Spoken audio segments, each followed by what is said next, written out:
Kecelakaan beruntun terjadi di simpang Jalan Raya Kerobokan Jalan Sunset Road, Desa Kerobokan Kelot, Kecamatan Kuta Utara, Badung, pada Minggu, 2 Juni 2024 dini hari. Kecelakaan maut itu merenggut nyawa seorang perempuan muda bernama Dea Wahyuni Wulandari.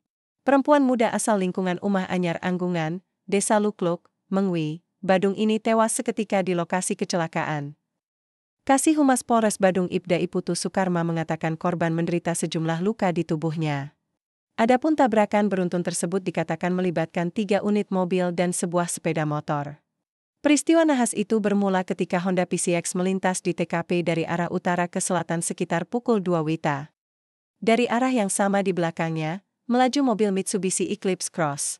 Sementara itu, mobil Suzuki R3 dan Toyota Avanza bergerak beriringan dari arah timur hendak berbelok ke kanan atau arah utara. Namun Mitsubishi Eclipse Cross dengan kecepatannya menabrak bagian belakang Honda PCX sampai motor itu terpental ke depan dan bertabrakan Suzuki R3. Tak sampai di situ, mobil yang dikemudikan PNS asal Jakarta tersebut bergerak lurus ke depan, lalu menabrak roda belakang kanan Suzuki R3 dan juga menabrak bagian depan Toyota Avanza. Sampai akhirnya, Mitsubishi pun terguling. Unit penegakan hukum Satlantas Polres Badung yang menerima laporan kecelakaan tersebut pun sudah mengerahkan anggotanya Brigpol Kadek Agus Pramana ke lokasi untuk menangani kasus tersebut.